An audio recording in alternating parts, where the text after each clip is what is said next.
Shalom, selamat datang di ibadah online GB Putra.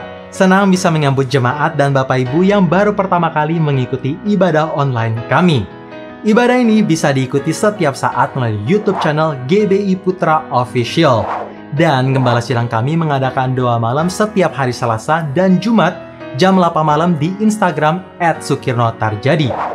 Bagi adik-adik sekalian, hadirilah ibadah Anchor Kids hari ini yang diadakan pukul 10.30 pagi melalui Zoom online. Untuk remaja, hadirilah ibadah Anchor Teens yang diadakan hari ini pukul 10.30 pagi melalui Zoom online. Kami tunggu kehadirannya ya. Ibadah Anchor Youth hari ini diadakan pukul 2 siang melalui Zoom online. Kami nantikan kehadirannya. Jadi sebelum kita memulai ibadah, mari kita bersatu dalam doa.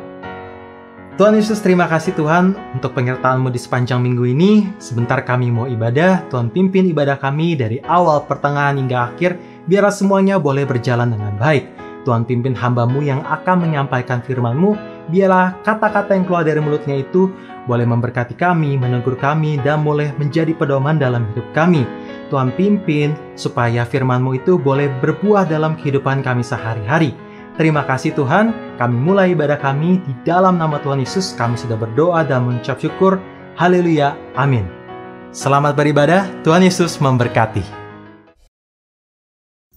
Shalom saudaraku, selamat jumpa kembali di hari Minggu yang sangat ceria. Pagi hari ini kita boleh bersama untuk menikmati kasih Tuhan dan berkat Tuhan.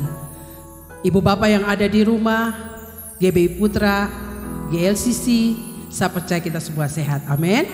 Mari kita siapkan hati kita, mau diberkati Tuhan lewat pujian penyembahan dan firman Tuhan. Kita ada karena anugerah Tuhan. Kita ada hari ini karena kebaikan Tuhan. Terima kasih Bapa. Mari bersyukur kepadanya atas anugerahnya. Haleluya. Terima kasih Yesus.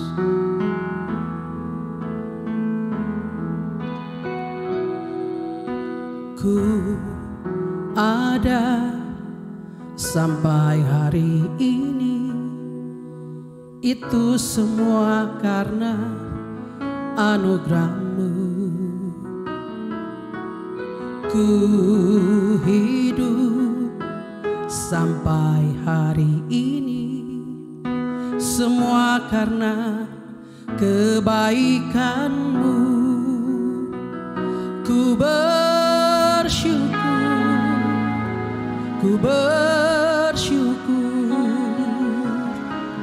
Kau selalu baik dalam hidupku.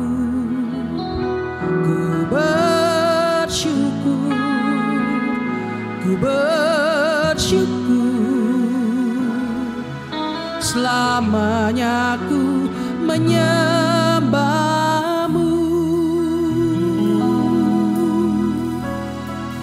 Mari sama-sama katakan, ku ada sampai hari ini, itu semua karena anugerah-Mu.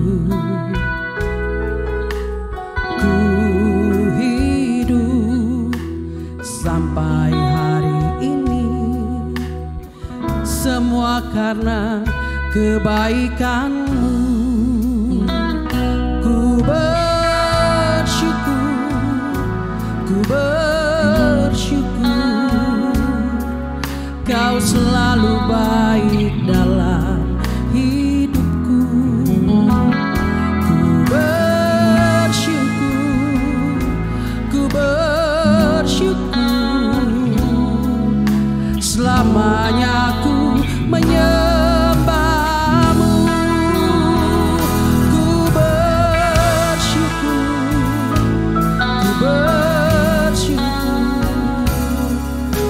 Kau selalu baik dalam hidupku. Ku bersyukur,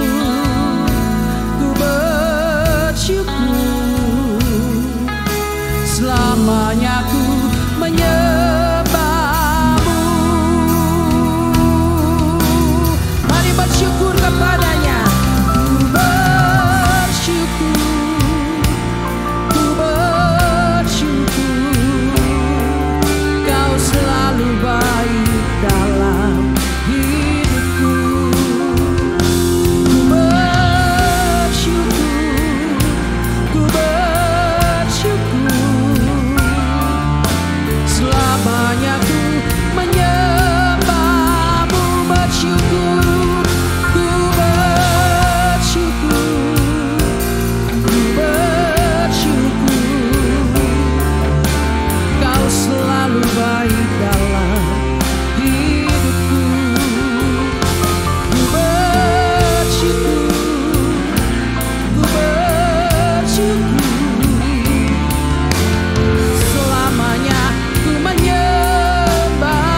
Mari angkat kedua tanganmu.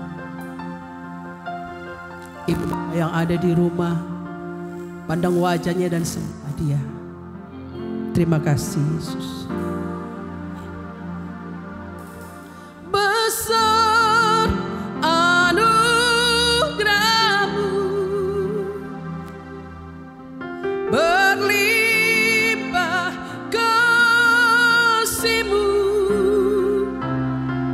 semakin hari semakin bertambah besar anugerah-Mu, besar anugerah-Mu, berlimpah kasih-Mu,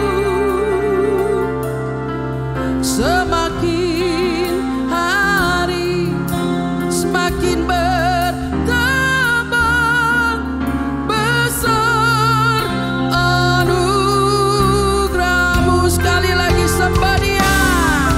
Besar anugerah-Mu, berlimpah kasih-Mu, berlimpah kasih-Mu,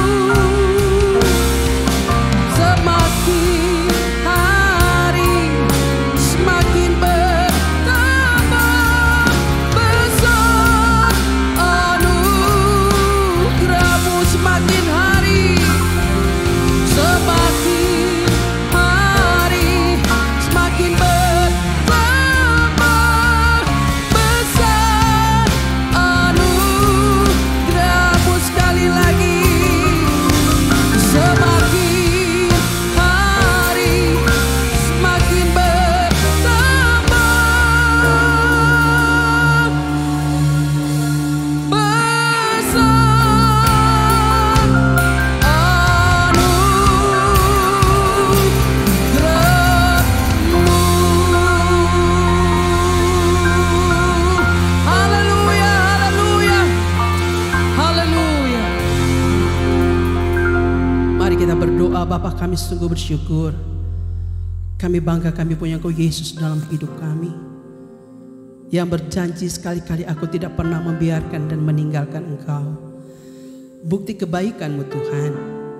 Kalau kami ada pagi ini, kami boleh ibadah walaupun secara online, tapi kami percaya Ibu Bapa yang ada di rumah, kami yang ada di sini, kami berbeda tempat, berbeda ruangan, tapi kami percaya Engkau ada dan hadir di tengah kami. Di mana Engkau hadir, berkat-Mu Kau curahkan bagi kami. Yang lemah Engkau berikan kami kekuatan, yang sakit disembuhkan, yang susah dihiburkan, yang punya masalah kami percaya Bapa berikan kami jalan keluar, sehingga tidak seorang pun di antara kami dilalui oleh berkat-Mu, tapi kami diberkati oleh Tuhan. Terpujilah nama-Mu. Dalam nama Tuhan Yesus kami berdoa dan bersyukur. Kita semua yang percaya bersama katakan amin. Haleluya. Mari Ibu Bapak, kita mau puji Dia. Masuk gerbangnya bersyukur, sebab Dia baik. Haleluya. Yeay.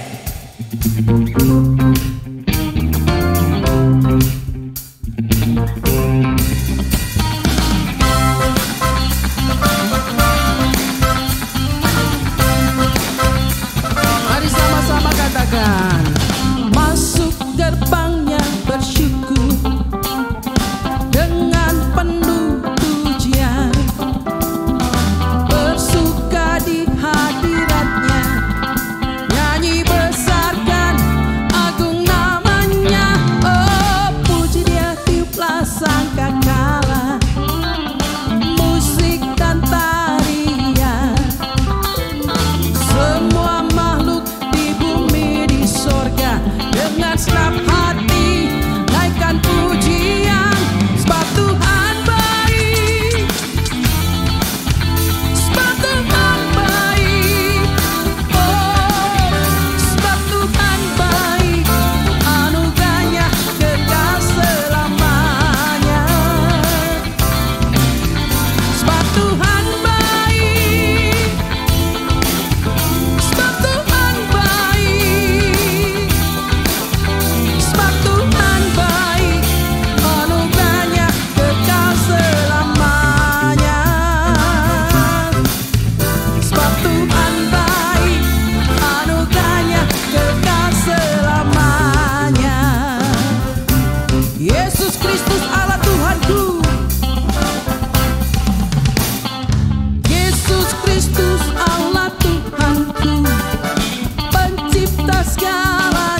hidup saudara dan saya. Amin.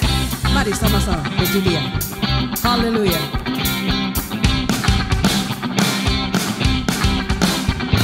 Hidup kita dipenuhi kemuliaan-Nya.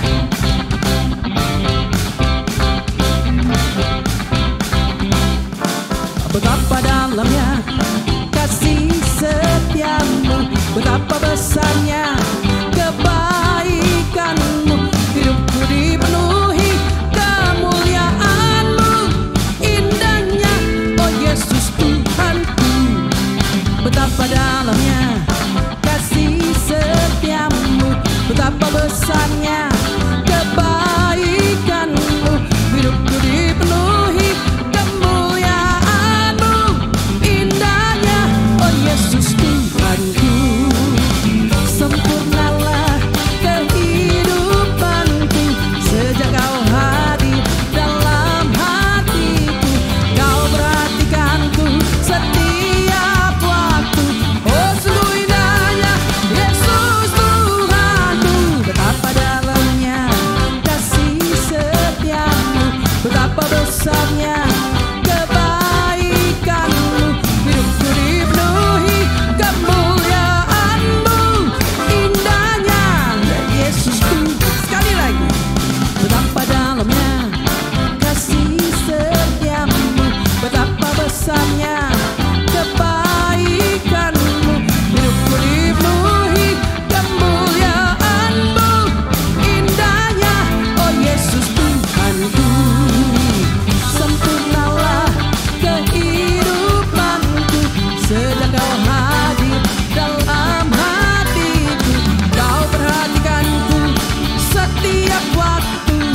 Oh sungguh indahnya Yesus Tuhanku. Betapa dalamnya kasih setiamu, betapa besarnya kebaikan-Mu.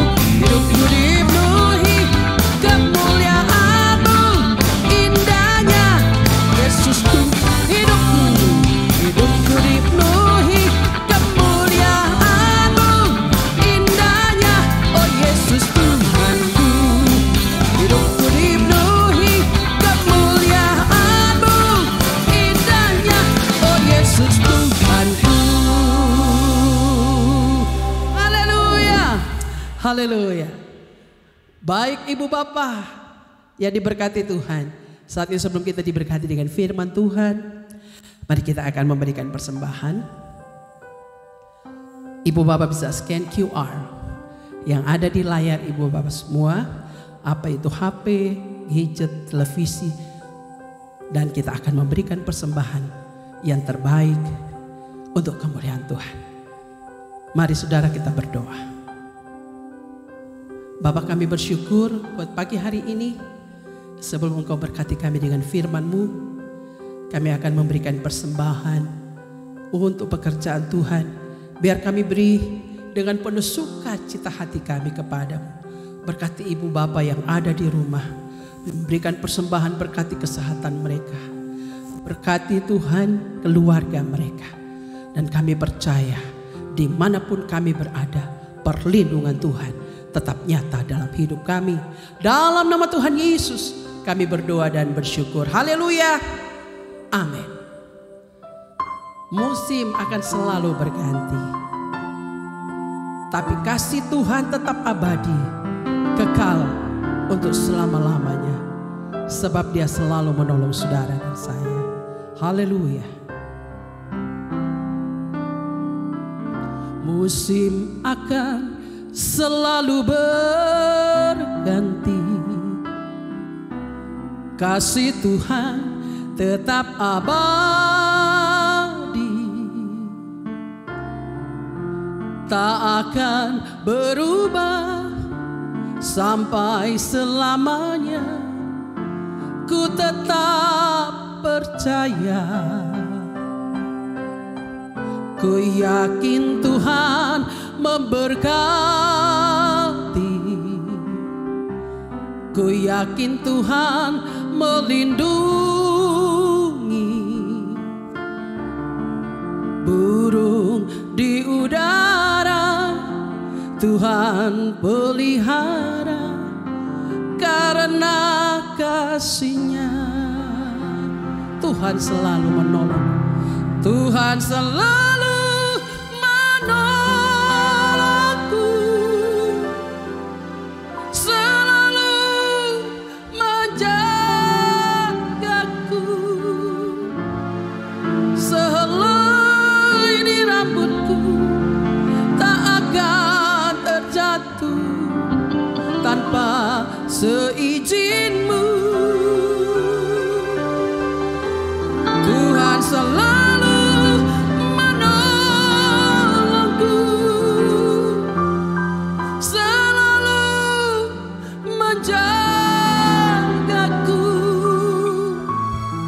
Dia mengenyangkanku dan peliharaku seumur hidupku.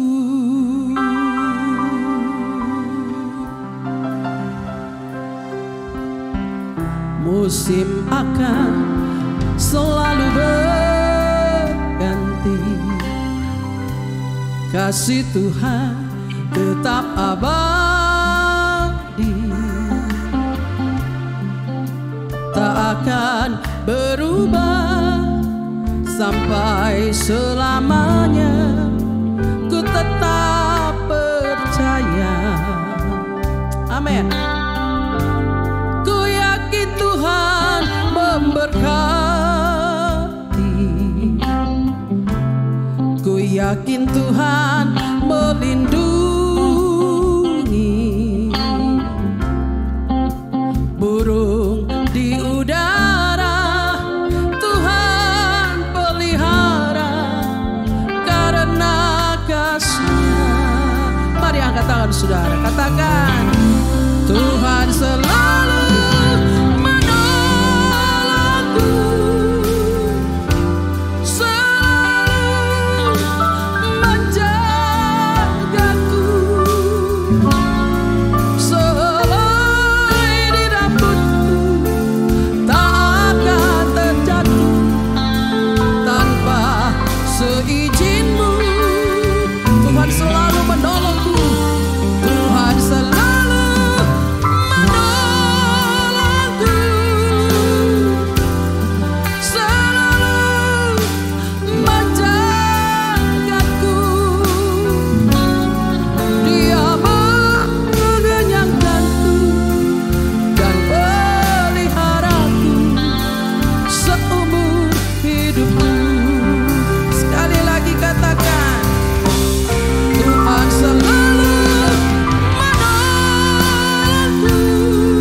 seumur hidupku.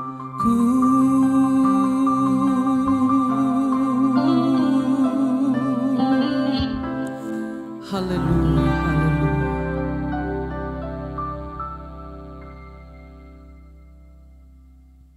Saudara sekalian semuanya, shalom dan selamat beribadah dalam ibadah online kita di GB Putra untuk minggu ini. Saudara terkasih, kita terus-menerus mendoakan berbagai situasi di berbagai tempat, terutama di Ukraina, dan kita terus minta Tuhan menyatakan karya kemurahan-Nya. Dan juga saudara sekalian di tempat-tempat lain di mana banyak ketegangan terjadi. Saudara terkasih, hari ini kita datang ke hadapan Tuhan untuk firman Tuhan. Jangan lupa saudara sekalian Alkitab cetaknya, ya kita akan baca kitab bersama-sama. Ya, nah sebelum itu mari kita berdoa. Kami menaikkan puji syukur kami kepadamu Bapa Surgawi yang sudah menyatakan firman-Mu yang hidup di tengah-tengah kami. Terima kasih untuk Roh Kudus yang memberikan kepada kami pencerahan, pembukaan rahasia firman, sehingga kami bisa mengerti isi hati Tuhan untuk kami sekalian. Maka pada hari ini kami memohonkan Roh Kudus boleh bekerja dengan leluasa di tengah-tengah kami, memampukan kami untuk hamba-Mu menyampaikan firman, dan setiap kami menerima firman. Kami akui semua ini terjadi karena karya dan kuasa Roh Kudus di tengah-tengah kami. Sehingga pada hari ini, setiap kami yang ikut ibadah ini, mendengarkan firman Tuhan ini, menerimanya dengan penuh sukacita. Dan firman itu kemudian bekerja oleh kuasa Roh Kudus, sehingga dia berbuah-buah dalam hidup kami. Terima kasih Tuhan, kami siap tidak hanya semata-mata mendengar saja, tapi mendengar lalu melakukan apa yang kami dengar. Dalam nama di atas segala nama. Dalam nama Tuhan Yesus Kristus. Kami naikkan doa ini dan terima jawabannya. Amin, amin, haleluya. Saudara terkasih, Tuan Busa Krishna, petani di India. Setiap hari orang ini bangun pagi dan kemudian memulai kegiatan rohani. Beliau sembahyang. Yang bikin heboh adalah karena Krishna ini menyembah satu patung yang dia bikin, patung Donald Trump. Bagaimana cara dia menyembah? Begini caranya, setiap pagi dia bangun dan kasih minum susu kepada patung sembahannya itu. Ya, dikasih susu tiap hari. Bukan hanya kasih susu, dia kemudian tunjukkan kasih sayangnya kepada patung itu dengan jalan dia mencium patungnya. Jadi tiap hari habis kasih susu, dia cium patungnya itu. Tidak hanya itu, dia tunjukkan juga penundukan dirinya kepada patung itu dengan jalan tiap hari dia sujud menyembah dan mencium kaki patung. Nah, saudara mungkin bertanya nih, kenapa itu Donald Trump dia jadikan dewanya, patung sembahannya? Karena katanya Mr. Trump ini, kata Busa Krishna, patut disembah karena cara bicara yang tegas dan lugas. Rupanya kriteria menjadi dewa itu ternyata cara bicaranya. Ya, bukan mujizatnya atau kuasanya, tapi cara bicara. Okay. Ketika Donald Trump mengumumkan bahwa dia terkena COVID, saudara bisa bayangkan tidak betapa hancur hatinya Busa Krishna. Dia pusing sedih sekali, kemudian dia tulis di Facebook meminta teman-temannya tolong bantu doa untuk dewa Donald Trump. Agak tragis juga ya saudara-saudara sekalian, bahwa pada akhirnya Allah yang dia sembah itu ternyata juga perlu didoakan saudara-saudara sekalian. Tidak pernah kepikir dia, ini kalau memang ini adalah dewa atau Allah, kok dia bisa kena COVID. Nah, cerita kemudian menjadi serius. Karena Krishna ini akhirnya mogok makan demi Allahnya ini. Atau istilah orang India kan deva. Ya. Kalau pria, kalau wanita devi. Kemudian dia jadi depresi dan suatu minggu pagi didapati sudah meninggal di ranjangnya. Bukan karena COVID, tapi karena hancur hati melihat dewa yang dia sembah ini kok tidak sembuh-sembuh dari COVID. Kalau kita bicara dari segi pengabdian dan cinta kepada satu sosok ilahi, entah sosok ini adalah beneran atau dibuat-buat, saya rasa tidak banyak kita yang bisa menyaingi namanya Busa Krishna. Bayangkan setiap pagi bangun pagi yang pertama dia pikir adalah dewanya ini, dewa Donald Trump. Kemudian dia mengorbankan tidak hanya waktu tapi juga uangnya dan semuanya dia lakukan, termasuk dia mengorbankan nama baiknya. Karena saudara dan saya tentu tahu di India mereka biasa menyembah banyak sekali dewa. Diperkirakan pernah dulu ada satu angka mengatakan di India dewa mereka itu diperkirakan ada sekitar 300 juta lebih. Nah ini tambahan. Tapi tetap buat orang-orang kampung tetap aja rada aneh ini. Si Krishna ini. Tapi dia bersedia dijadikan bahan tertawaan. Dan bahan olok-olok. Demi apa? Demi cintanya kepada sembahannya. Di sini kita melihat orang ini punya satu kualitas yang patut kita kagumi. Nah, bicara soal patung dan dewa sembahan, saudara sekalian, mari kita baca Keluaran pasal yang ke-20 ayat 4 sampai 6. Keluaran pasal yang ke-20.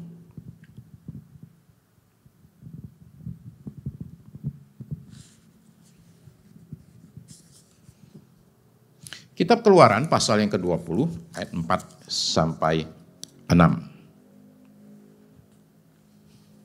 Yuk mari kita baca bersama saudara sekalian ya. Saudara ikuti pembacaan saya. Keluaran 20 ayat yang keempat sampai 6. Jangan membuat bagimu patung yang menyerupai apapun yang ada di langit di atas, atau yang ada di bumi di bawah, atau yang ada di dalam air di bawah bumi. Jangan sujud menyembah kepadanya atau beribadah kepadanya, sebab aku Tuhan Allahmu adalah Allah yang cemburu, yang membalaskan kesalahan bapa kepada anak-anaknya, kepada keturunannya yang ketiga dan keempat, dari orang-orang yang membenci aku. Tetapi aku menunjukkan kasih setia kepada beribu-ribu orang, yaitu mereka mengasihi aku dan yang berpegang pada perintah-perintahku. Jadi ini adalah perintah yang kedua dari 10 perintah Allah. Yang barangkali kalau saudara sudah lahir di keluarga Kristen, barangkali ini sesuatu yang jauh sekali daripada pemikiran kita. Berhala itu kita bilang yang namanya patung, sembahan, itu jauh. Kita nggak pernah ketemu, oke? Ya. Nah, berbeda dengan orang seperti saya yang besar di lingkungan yang non Kristen yang terbiasa dengan hal demikian. Kalau saudara menemukan di Alkitab ada banyak cerita seperti demikian, terutama di Perjanjian Lama. Nah, adalah penting kita di sini bukan sedang menjatuhkan keyakinan orang lain, saudara-saudara sekalian, bukan. Setiap orang itu bebas memilih keyakinannya manapun yang mau dia pilih, ya. Tidak ada yang memaksa. Atau kita jangan menjatuhkan saudara sekalian orang lain, karena kita juga tidak ingin dijatuhkan atau dijelekkan. Tapi kita ingin berbicara apa yang tertulis di firman Tuhan untuk menguatkan iman kita semua. Nah, perintah yang nomor 2 ini nih, itu sering disalahpahami. Dikira larangannya adalah membuat patung. Saudara sekalian, Alkitab itu tidak pernah melarang orang membuat patung. Allah itu tidak pernah bilang jangan bikin patung. Mau buktinya enggak? Saya kasih buktinya. Di dalam bait sucinya orang Yahudi itu ada di waktu sebelumnya juga di tenda pertemuannya Musa di padang gurun, itu ada yang namanya ruang maha suci. Di dalamnya itu ada satu yang namanya tabut. Nah, di dalam tabut itu, kalau saudara perhatikan, di situ ada hadirat Allah di situ, dan di bagian tutupnya tabut itu ada apa? Itu ada patung. Coba baca ya, Keluaran 25 ayat 17 sampai 20.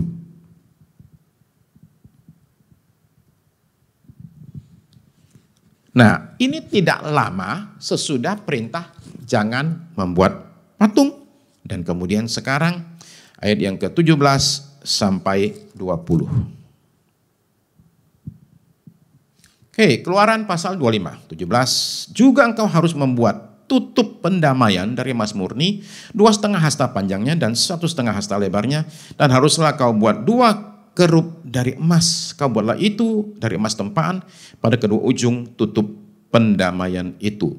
Buatlah 1 kerup pada ujung sebelah sini dan 1 kerup pada ujung sebelah sana, seiras dengan tutup pendamaian itu. Buatlah kerup itu di atas kedua ujungnya.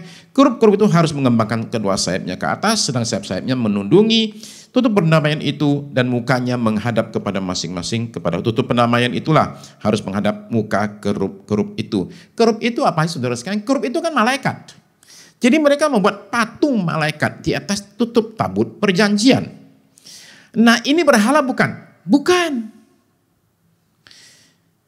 Jadi intinya bukan soal jangan membuat patung, tapi jangan membuat patung untuk disembah. Itu yang patut kita perhatikan. Beberapa orang itu rada lebay itu. Saya baca di Amerika Serikat, beberapa orang itu bahkan tidak boleh difoto. Kenapa? Itu membuat patung katanya.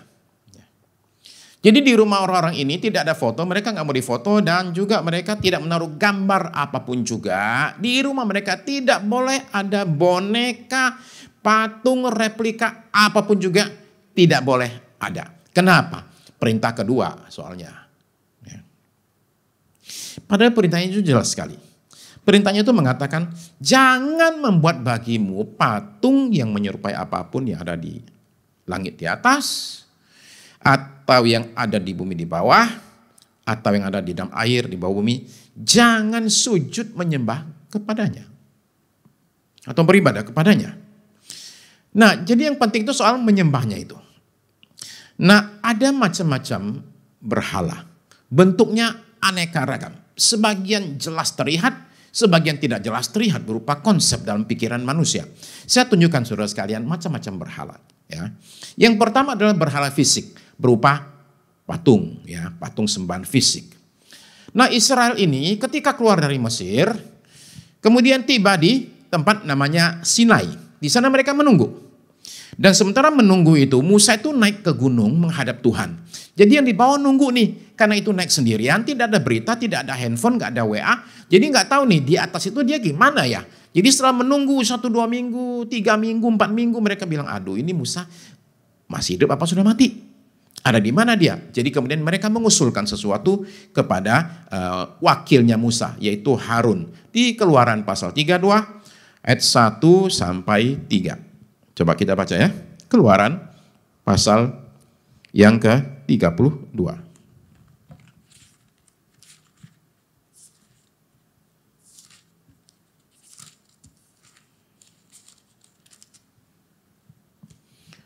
Oke, saya akan baca dulu ayat 1 sampai 3 dulu ya, tapi baca itu sampai ayat 4. Keluaran 32, ketika bangsa itu melihat bahwa Musa mengundur-undurkan turun dari gunung itu, maka berkumpullah mereka mengerumuni Harun dan berkata kepadanya, mari buatlah untuk kami Allah yang akan berjalan di depan kami, sebab Musa ini orang yang telah memimpin kami keluar dari tanah Mesir, kami tidak tahu apa yang telah terjadi dengan dia. Ya. Oke, ayat yang kedua. Lalu berkatalah Harun kepada mereka, tanggalkanlah anting-anting emas yang ada pada telinga istrimu, anak-anak laki-laki dan perempuan, dan bawalah semuanya itu kepadaku. Jadi seluruh bangsa itu menanggalkan anting-anting emas yang ada pada telinga mereka dan membawanya itu kepada Harun.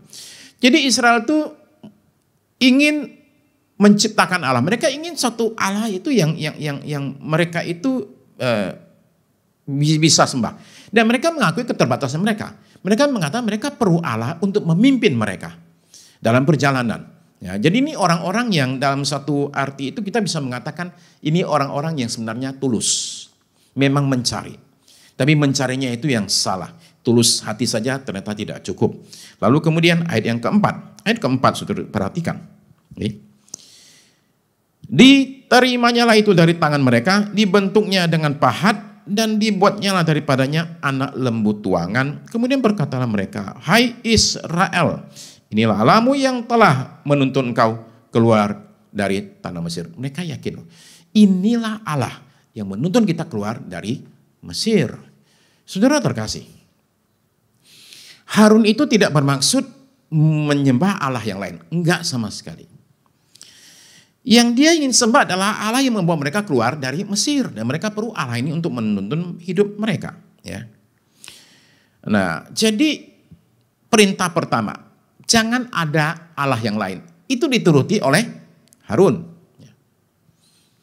Perintah yang kedua, dia langgar. Nah, gara-gara lembu emas yang dia bikin ini nih, pada hari itu 3.000 lebih orang mati karenanya. Jadi Tuhan itu tidak pernah toleransi sama yang namanya berhala, patung sembahan. Dia juga tidak terima kalau orang menyembah dia melalui patung. Nah, saya mengenal namanya patung sembahan dari kecil sekali. Lingkungan rumah saya, tempat saya dari kecil sampai besar itu, rumah kami itu alamatnya itu kami tinggal di pinggir satu sungai kecil, istilahnya parit. Parit depan rumah kami itu namanya parit Pekong. Nah, jalannya otomatis jalan parit Pekong. Jadi bayangkan ya, paritnya dikasih nama Pekong. Pekong itu adalah patung sembayangan di kelenteng. Ya. Jadi terbiasa dengan hal demikian. Nah, saat ini tahun 2022 ada miliaran manusia masih melakukan hal yang sama, yaitu membuat dan kemudian menyembah patung secara fisik. Jadi jikalau kita ditanya, apa sih relevansi dari 10 perintah Allah dengan hidup zaman modern tahun 2022? Jawabannya ya perhatikan saja bahwa yang namanya patung tetap disembah oleh miliaran manusia. Ya. Nah, saudara terkasih, Allah itu tidak kasat mata, dia adalah roh, tidak kelihatan. Tapi bagi beberapa orang, mereka itu pengen tahu Allah itu seperti apa. Jadi mereka perlu menciptakan, saudara sekalian, sesuatu yang bentuknya itu fisik. Beberapa puluh tahun yang lalu, ada 300 orang itu penambang. Terperangkap di satu tambang di bawah tanah di daerah Cokesville di Amerika Serikat, Pennsylvania. Jadi dari kota Pittsburgh dikirimlah satu orang wartawan muda yang baru bertugas. Disuruh ke sana, dikasih perintah. Kamu cariin beritanya terus kamu kirim ke kita, kasih tahu sama kita beritanya apa. Ini sekian puluh tahun yang lalu, jadi masih pakai cara-cara lambat demikian. Pokoknya malam kamu laporin. Okay. Nah, malam itu dia kemudian menceritakan hasil laporannya, tapi judulnya begini. Oke, coba dengar judulnya. Cokesville, Pennsylvania. Ya. Allah duduk malam ini di bukit-bukit sekitar Cokesville. Dia selalu menceritakan bahwa banyak orang berdoa gitu. Jadi Allah itu hadir. Tapi dia pakai kalimat ini. Allah itu duduk malam ini di bukit-bukit sekitar Cokesville. Begitu dia sampai laporannya, baru judulnya saja. Editor yang bertugas malam itu langsung memotong pembicaraannya. Dan bilang begini, stop dulu, oke? Nggak usah lagi cover berita kecelakaan di tambang itu. Sekarang kamu wawancarai Allah. Dan usahakan dapetin fotonya. Nah, saudara-saudara sekalian. Jadi orang itu pengen sekali tahu. Seperti apa wujud Allah itu, termasuk kalau bisa ada fotonya. Nah, kadang-kadang kalau saudara-saudara pergi ke tempat tertentu, ke museum atau apa, itu suka ada larangan, dilarang foto. Nah, kira-kira dengan Allah juga demikian, dilarang foto. Jangan bikin fotonya, dilarang motret. Ya. Dia tidak mau dibikinin potret. Tidak mau dibikinin foto atau dan lain sebagainya. Apa masalah dengan patung? Masalah dengan patung itu bisa ditunjukkan lewat cerita nyata ini. Ya.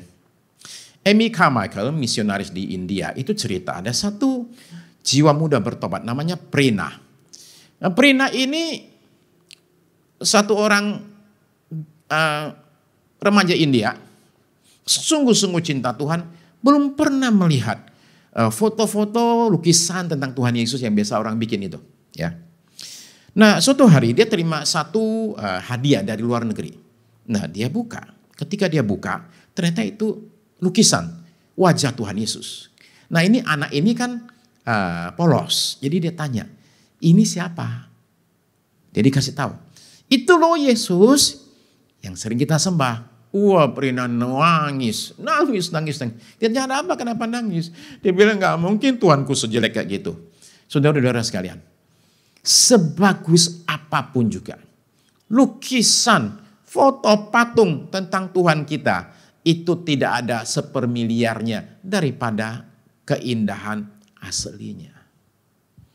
Masalah apa dengan patung, saudara sekalian? Yaitu dia mengecilkan yang maha kuasa. Dia membatasi yang maha kuasa. Dibikin jadi terbatas, hanya bisa di sini, nggak bisa pindah-pindah. Dia tidak lagi maha hadir, dia cuma hadir di situ saja dalam wujud patungnya itu. Nah, jadi akhirnya yang pencipta itu malah sekarang diciptakan. Yang hidup dijadikan benda mati. Dia yang melihat, mendengar dan berbicara, sekarang dibikin menjadi bisu, buta, dan tuli. Itu masalah dengan patung. Ya. Maka dari itu dilarang. Ya. Nah, menurut Alkitab jadinya penyembahan berhala adalah sia-sia dan termasuk kebodohan. Apapun patungnya, termasuk patung Donald Trump. Apalagi Donald Trump. Saudara perlu berpikir bahwa jangan berpikir bahwa patung itu selalu berbentuk yang namanya binatang. Belum tentu. Saya baca cerita ini. Ada pendeta di Amerika, suatu hari itu bikin dekor buat acara Natal. Nah, karena perlu dekor, jadi dia menurunkan salib yang ada di background. Salib dia turunin. Dan minggu itu ada jemaat yang gak mau kebaktian di sana lagi. Karena berani-beraninya itu pendeta menurunkan salib. Itu salib sudah jadi berhala. Jadi saudara sekalian, berhala bisa berwujud patung atau yang fisik, tapi ada yang nomor 2, ada yang tidak kelihatan. Berhala itu adalah Allah yang kita ciptakan sendiri dalam imajinasi kita, menurut maunya kita. Saya tahu saudara dan saya nggak akan pernah sujud menyembah di hadapan patung. Ya. Tapi bisa aja menyembah patung berbentuk yang lain, termasuk yang tidak fisik, tidak kelihatan. Allah menciptakan manusia menurut gambar dan rupanya dia. Kata orang, semenjak hari itulah manusia berusaha membalas budi Allah dengan menciptakan Allah menurut gambar dan rupa manusia. Jadi kita membayangkan dalam imajinasi kita Allah itu seperti apa. Kita bikin sendiri tanpa mengacu kepada firman Tuhan. Kita bikin Allah yang baik sama kita, nurut maunya kita, selalu setuju dengan kita dan siap membantu kita. Gambarannya itu diceritakan oleh Philip Yancey dalam bukunya What is so amazing about grace. Dan dia cerita punya teman namanya Susan. Susan itu orang Kristen ya. Suatu hari ngomong sama Philip Yancey begini.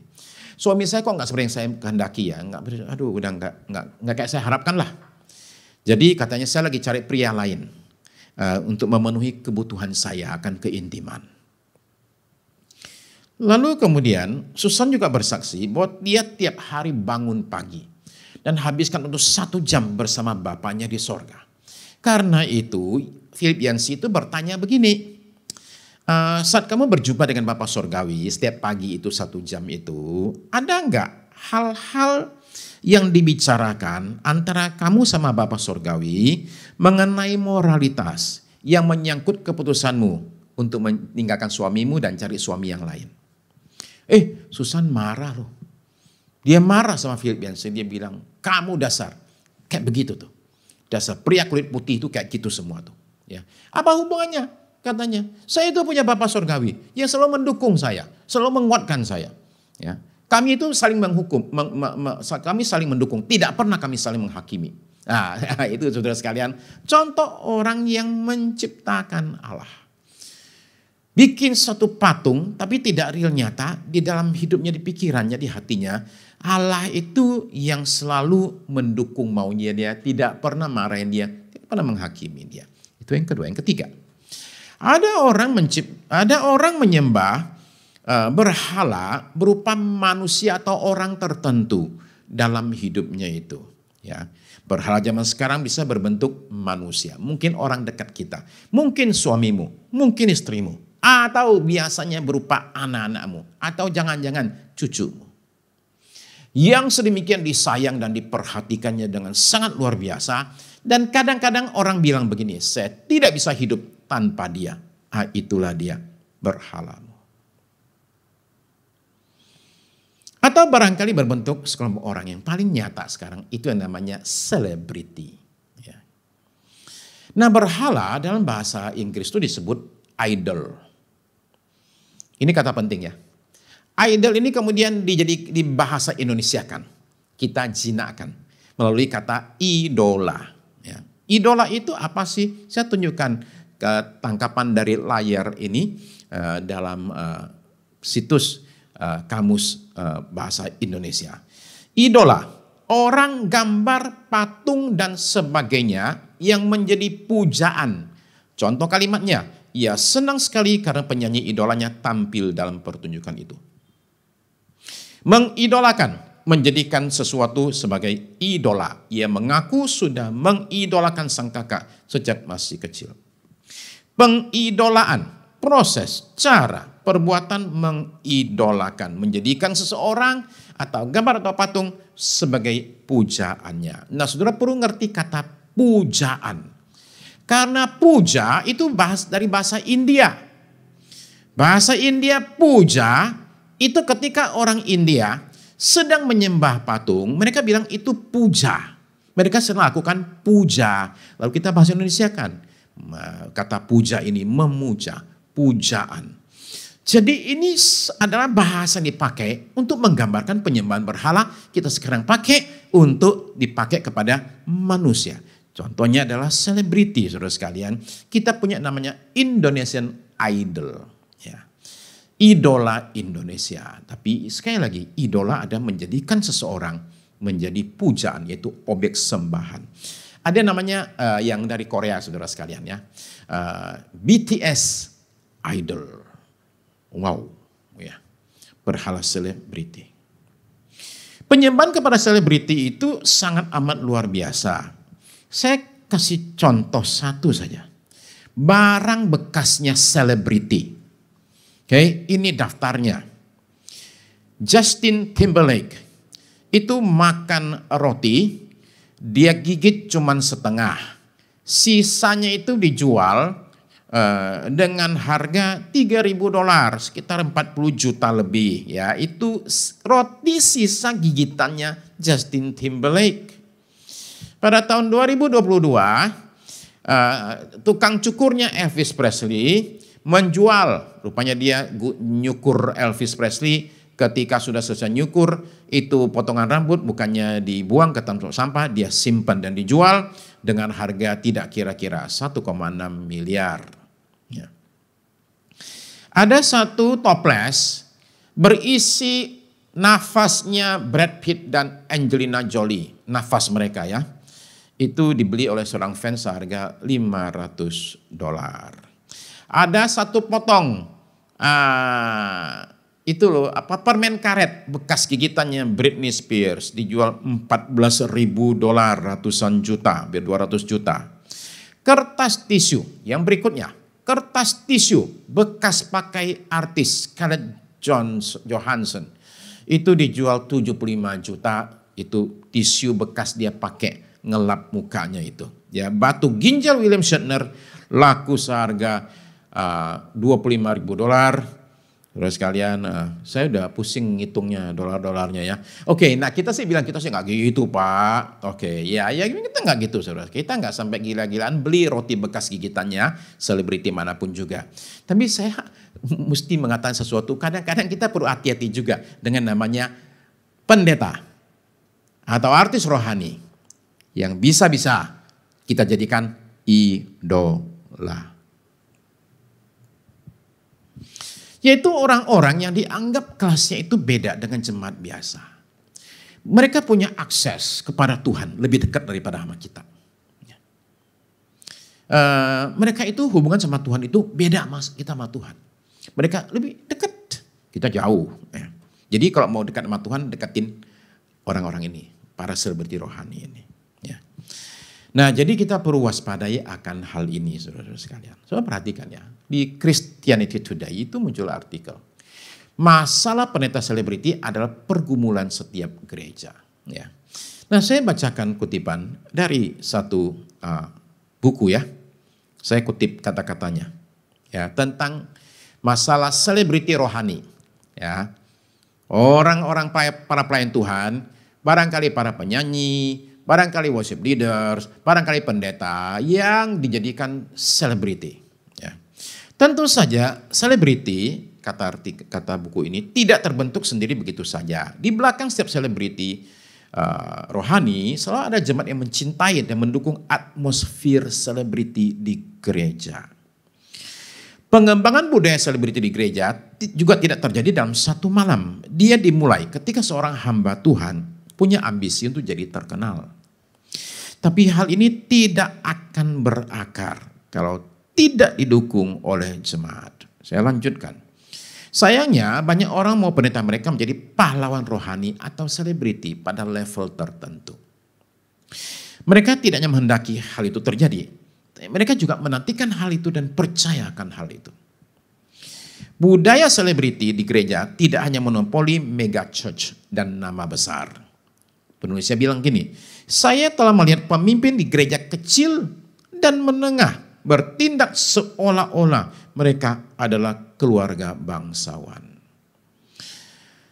Kalau nggak hati-hati, kita bisa kejebak di situ, saudara sekalian. Ya. Pendeta, artis rohani adalah manusia biasa. Jangan terlalu disanjung-sanjung. Ya. Di panggung mereka terlihat begitu berkilau. Di bawah panggung hidupnya bisa kacau balau. Ya. Di pelayanan begitu mempesona. Tapi di mata Tuhan mungkin bisa berbeda. Ya, itu yang ketiga. Yang keempat, yaitu berhala yang orang sering puja. Itu berhala keempat namanya adalah keberhasilan atau sukses. Nah, semua orang yang sukses dalam apapun yang dia lakukan lah. Ya. Mana ada orang yang lakukan sesuatu dan kemudian ketika gagal berkata, hore saya gagal. Nggak ada. Contoh ya, ada orang kalau waktu sekolah nggak lulus. Usaha sendiri berantakan, bangkrut. Kerja, karirnya gagal, dipecat terus. Ya, gonta-ganti kerjaan, dipecat terus. Udah gitu keuangannya kembang kempes. Rumah tangga berantakan. Oke. Nah, ada yang bilang gini, itu juga orang berhasil. Itu dia berhasil gagal. Oke. Jadi dia berhasil mengacaukan hidupnya. Dia bangga dengan kegagalannya. Dia berkata, hore, saya berhasil gagal. Ya. Nah, orang yang rada bermasalah yang itu. Yang patut diwaspadai adalah ketika manusia berusaha mencapai keberhasilan supaya dihargai orang, dikagumi orang, kemudian disayang orang, dibicarakan orang. Itu yang adalah bahaya yang perlu kita perhatikan, saudara sekalian. Apakah kita menganggap keberhasilan sebagai segala-galanya? Apakah kita akan demi mengejar keberhasilan, kita ini bersedia berbuat apa saja? Yang kalau para bintang film di Amerika sana, di Hollywood, itu mereka cari yang namanya satu penghargaan. Keberhasilan mereka diwujudkan dengan satu ini, patung bernama Oscar. Yang dipegang oleh para selebriti ini sebagai bukti saya berhasil di dalam karir saya. Nah, peneliti Nathaniel Rogers itu berkata begini ya, saya kutip kata-kata beliau. Oke, Nathaniel Rogers, saudara bisa lihat dia berkata begini. Oke, kutipannya adalah dia bilang begini. Oke, Oscar katanya, piala Oscar adalah berhala palsu. Ya, saya tunjukkan di slide berikut ya. Berhala palsu yang paling bersinar dan paling didambakan. Lembu emas di Bukit Hollywood. Ini lembu emas di Bukit Hollywood yang orang cari. Ini bukti saya berhasil. Nah, tapi ketika berhasil, ini yang terjadi. Ada satu orang komedian, Kathy Griffin, menerima penghargaan bukan Oscar, tapi yang lain, Emmy Awards tahun 2007. Nah, ketika Kathy Griffin ini maju ke panggung, terima itu patung itu, dipegang dan dia berkata begini. Banyak orang naik ke atas sini dan berterima kasih kepada Yesus untuk penghargaan ini. Saya mau Anda semua tahu, ini tidak ada hubungannya dengan Yesus. Ini hasil kerja keras saya. Dan kemudian dia berkata begini. Dia maki Tuhan Yesus. Dengan kata-kata yang orang mereka biasa pakai buat maki satu dengan yang lain. Terus dia ngomong ini. This award is my God now. Penghargaan ini adalah Allah saya sekarang. Nah, ini gambaran penyembahan berhala modern. Selebriti menggenggam erat patung yang dia sebut terang-terangan sebagai Allahnya. Jadi berhala zaman sekarang, saudara sekalian, bentuknya sudah macam-macam. Nah, bagi para pendeta, hati-hati. Sebab bisa jadi berhalanya para pelayan Tuhan, pendeta, adalah berupa ukuran jemaat, jumlah kebaktian, gedung gereja. Bagi para artis rohani, berupa yang namanya rekaman. Ya. Pak, apa salah mengejar keberhasilan, Pak? Kan Tuhan juga mau kita berhasil dalam segala yang kita kerjakan. Mazmur pasal 1. Oke. Nah, saudara sekalian, tentu boleh berusaha lakukan yang terbaik. Ya. Saya anjurkan kita semua lakukan yang terbaik. Nah, sebagai hasil daripada yang kita lakukan terbaik itu, akibatnya adalah keberhasilan itu muncul dalam hidup kita. Tapi adalah salah menurut saya kalau orang mengejar keberhasilan demi supaya dikagumi orang, dipuja orang, dihargai orang, dikenal orang. Karena akhirnya semua akan kosong semua. Itu menjadi berhala, dan berhala itu bahaya, saudara sekalian. Ya. Maksud saya begini, saya ingin mengatakan bahwa keberhasilan itu bukanlah tujuan utama kita. Keberhasilan itu adalah akibat, hasil daripada kita lakukan yang terbaik, kita bekerja keras, dan hasilnya adalah keberhasilan menyertai hidup kita, mengikuti kita, mengejar kita. Jadi bukan keberhasilan sasaran utamanya. Keberhasilan adalah hasil, akibat daripada saya berikan yang terbaik dalam melakukan apapun yang saya lakukan. Lalu kemudian saya berhasil. Bukan keberhasilan yang saya kejar. Itu bedanya. Nah, dari keberhasilan ini bisa muncul berhala nomor 5. Yaitu uang. Berhala nomor 5 ini ada namanya adalah Mammon. Ya, jelas-jelas disebut namanya Mammon. Kalau saudara baca di Lukas 16 ayat 13. Di Lukas 16 ayat yang ke-13.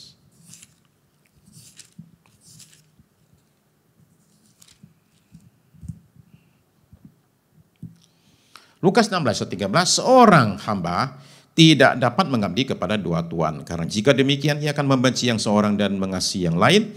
Atau ia akan setia kepada yang seorang dan tidak mengindahkan yang lain. Berikutnya, perhatikan, kamu tidak dapat mengabdi kepada Allah dan kepada Mammon. Nah, jadi ini adalah berhala dikasih nama spesifik oleh Tuhan Yesus, yaitu Mammon, ya, uang. Saingan terbesar Allah dalam hidup kita bukan apa-apa kecuali Mammon ini, saingan yang paling besar. Ya. Sehingga kita dikasih tahu, waspadai yang satu ini. Ya. Sebab kalau kita nggak hati-hati, kita mengira kita masih punya Tuhan dalam hidup kita. Padahal Tuhan sudah pergi lama, digantikan oleh Mammon. Demi mengejar Mammon, manusia itu bersedia mengorbankan banyak hal. Dari temannya, prinsip hidupnya, keluarganya, kesehatannya, semua dia akan korbankan. Kadang nyawanya sendiri pun dikorbankan. Demi yang namanya berhala Mammon ini. Sudah jelas ilegal, melanggar hukum, masih dilakukan demi namanya uang. Sudah jelas merusak kesehatan, masih terus dilakukan demi namanya uang. Sudah jelas mengorbankan keluarga, terus dilakukan demi namanya uang. Maka kita perlu hati-hati dengan yang satu ini, saudara, yang peringatan Tuhan Yesus. Ini bukan mengajar kita jadi orang malas. Sekali lagi, sama sekali tidak demikian. Mari kita kerja keras.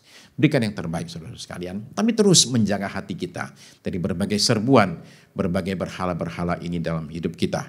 Uang itu penting, saudara sekalian. Jelas, uang itu penting. Kita hidup di dunia ini masih memerlukan uang dan memakai uang. Ya. Tapi uang jangan dijadikan sebagai segala-galanya. Karena di situ dia berubah menjadi berhala. Nomor 6, saudara sekalian, adalah berhala yang berikut adalah keakuan. Si aku ini. Ya. Nah, berhala ini itu adalah di mana diri sendiri menggantikan tempat Allah dalam hidup kita. Semua diarahkan untuk keinginanku, kenikmatanku, kesenanganku, kepentinganku. Semuanya ku. Ya. Akhirnya di muka bumi, tidak ada pribadi lain yang harus dituruti kehendaknya kecuali aku.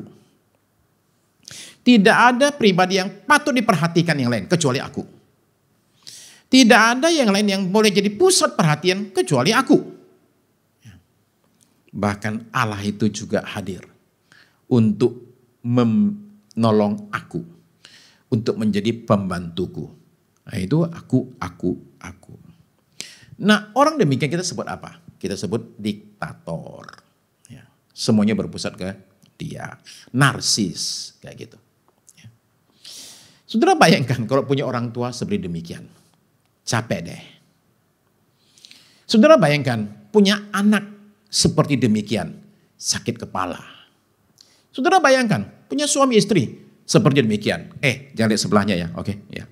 Nah, saudara sekalian, bagi orang demikian, ya, kalau ada, ya, saya ingin ingatkan bahwa pada ujung-ujungnya, ya, semua kita nanti menghadap Tuhan.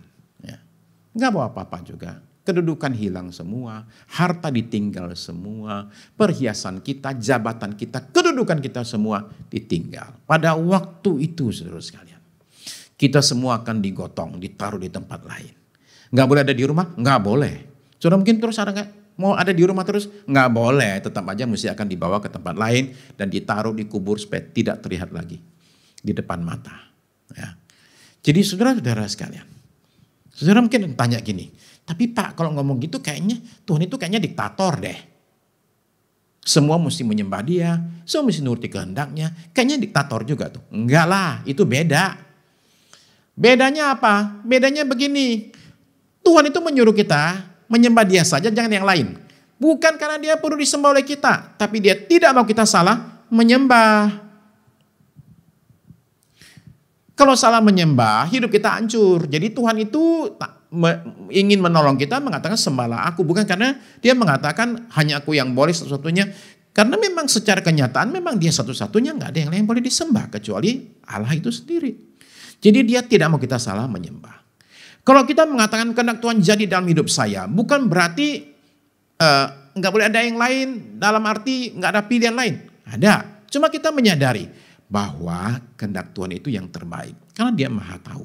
Maka kita mengatakan kehendak Tuhan jadi, dan saya hanya menyembah Tuhan saja menuruti perintahnya. Allah itu jangan disamakan dengan manusia. Ya, levelnya itu beda terlalu jauh. Lagi pula saudara sekalian, Allah itu tidak pernah memaksa kita. Dia hanya mengatakan ini jalannya. Ya. Saudara ingat ketika ada anak muda kaya raya datang kepada Tuhan Yesus dan bertanya, guru yang baik, bagaimana caranya dapat hidup kekal? Lalu Tuhan Yesus kasih tahu sama dia. Ya. Kamu jangan mencuri, jangan membunuh, hormati orang tuamu, ya. 10 perintah Allah ditunjukkan. Lalu apa jawabannya? Semua itu ya Tuhan. Sudah aku lakukan semenjak aku masih kecil. Bayangkan dari kecil sudah lakukan semuanya. Ya. Kata Tuhan Yesus, kalau gitu cuman kurang satu saja. Duitmu kebanyakan. Jual hartamu, kasih orang miskin. Baru ikut sama aku. Nah perhatikan ya, Yesus nggak bilang, jual hartamu, kasih sama aku. Enggak. Kasih sama orang miskin, ikut sama aku. Dan dia nggak mau. Kata Alkitab, dia sedih hatinya karena duitnya banyak. Dia putar badan dan pergi. Perhatikan tidak? Tuhan Yesus itu kata Injil Markus menaruh belas kasihan terhadap anak muda ini.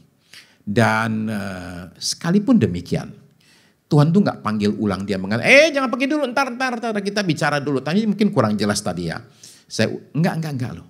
Ya, Tuhan biarkan dia pergi. Kenapa? Pilihan bebas kita. Tuhan itu bukan diktator. Ya. Saudara sekalian, mari kita kembali kepada tokoh kita di awal cerita, Musa Krishna. Saudara mungkin ketika dengar cerita tadi, itu bertanya begini. Donald Trump tahu nggak ya dia disembah kayak gitu? Mungkin tahu. Mungkin ada cerita. Karena Donald Trump kan pernah ke India.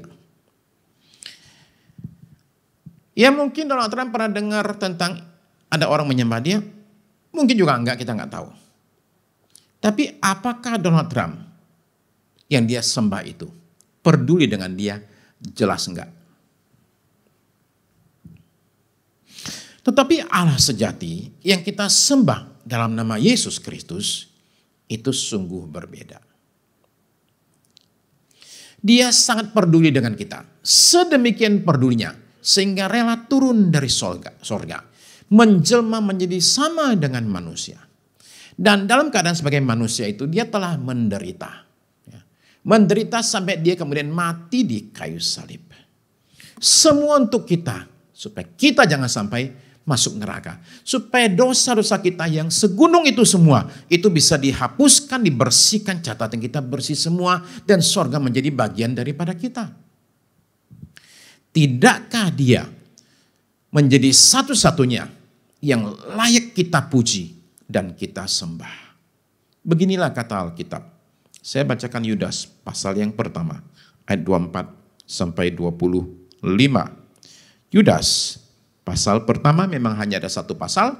Yudas pasal 1 ayat yang ke-24 sampai 25. Yudas pasal 1 ayat 24 sampai 25, bagi dia yang berkuasa menjaga supaya jangan kamu tersandung, dan yang membawa kamu dengan tak bernoda dan penuh kegembiraan di hadapan kemuliaannya. Ayat 25. Allah yang Esa, juru selamat kita oleh Yesus Kristus Tuhan kita, bagi dia adalah kemuliaan, kebesaran, kekuatan dan kuasa sebelum segala abad dan sekarang dan sampai selama-lamanya. Amin. Saudara sekalian, mari sekarang turunkan berhala-berhala dalam hidup kita. Turunkan dari tempatnya dan hancurkan semua berhala itu. Dan jadikan Allah satu-satunya yang kita sembah dalam hidup kita. Saudara perlu merenung dan minta petunjuk Roh Kudus. Minta Roh Kudus singkapkan, ada tidak dalam diri saya, dalam hidup saya berhala. Sebab seringkali orang menyembah berhala dan tidak pernah sadar.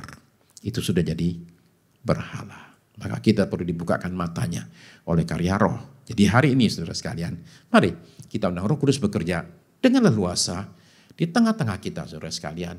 Untuk dia itu boleh singkapkan hal yang terselubung. Barangkali saat tadi mendengar, saudara diingatkan akan satu hal, satu perkara yang boleh jadi adalah berhala dalam hidupmu. Sekarang kita harus singkirkan berhala itu.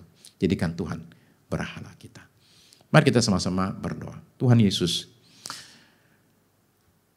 kami sungguh-sungguh rindu menjadikan Engkau satu-satunya yang kami sembah. Karena memang hanya Engkau saja. Dan tidak ada yang lain bisa disembah. Apapun juga dalam hidup kami.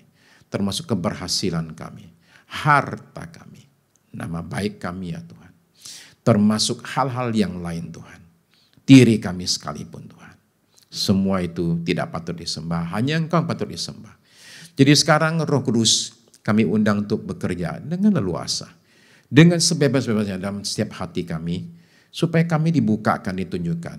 Berhala apa yang ada dalam hidup kami. Dan berikan kami kekuatan dan kuasa. Untuk bisa tanggalkan itu semua. Dan jadikan Engkau satu-satunya sembahan kami yang hidup. Terima kasih Tuhan buat semuanya ini. Ya, hari ini nyatakan berkat-Mu atas umat-Mu Tuhan. Engkau sembuhkan yang sakit ya Tuhan. Apapun sakit kami, Tuhan sanggup menyembuhkan kami. Apapun nama penyakit kami, kalah oleh kuasa dalam nama Yesus. Jadi sekarang Tuhan alirkanlah kesembuhan-Mu untuk kami yang sakit secara fisik. Di dalam nama Yesus. Yang sedang di rumah, yang lagi di rumah sakit, jamahan Tuhan dinyatakan. Dalam nama Yesus. Tuhan Yesus, jangan hanya sembuhkan badan kami, tapi sembuhkan juga jiwa kami dan roh kami. Sembuhkan setiap rumah tangga Tuhan. Pulihkan hubungan setiap suami istri, orang tua dan anak. Tuhan Yesus, hamba berdoa Engkau sembuhkan juga Tuhan. Keuangan kami Tuhan, sembuhkan pekerjaan karir kami, bisnis kami, sembuhkan sekolah kami Tuhan. Apapun yang sakit dalam hidup kami, sembuhkanlah ya Tuhan. Sembuhkanlah Indonesia Tuhan. Bangsa kami boleh melihat kemajuan besar menghadapi pandemi ini Tuhan. Sehingga dalam 1-2 minggu ini Tuhan, kami boleh melihat bagaimana bangsa kami berhasil mengalahkan pandemi ini. Terima kasih Tuhan Yesus. Tuhan kuatkan presiden kami, para pemimpin bangsa kami yang lain juga. Terima kasih Tuhan, terima kasih buat semuanya ini. Kami berdoa terus juga Tuhan memohonkan sekali lagi. Damai boleh terjadi di mana-mana termasuk di Ukraina sana. Terima kasih Tuhan Yesus. Sekarang Tuhan berkati juga yang sudah melayani dalam ibadah ini, baik yang tampil di depan ataupun yang tidak tampil di depan, tapi di belakang kamera, di belakang komputer semuanya Tuhan. Nyatakan berkat yang sama atas kami sekalian. Berkati juga mereka yang berulang tahun juga Tuhan. Sekarang Tuhan Yesus turunkan berkat-Mu atas kami yang berdoa pada hari. Terima kasih Tuhan. Saudara yang ada di rumah masing-masing, boleh kasih undang saudara untuk bangkit berdiri. Sekarang terimalah berkat dari Allah Bapa kita di sorga. Kasih karunia dari Tuhan kita Yesus Kristus. Bimbingan pertolongan daripada Roh yang Kudus menyertai kita semua dari sekarang sampai Maranatha. Tuhan kita kembali kali yang kedua. Amin. Amin.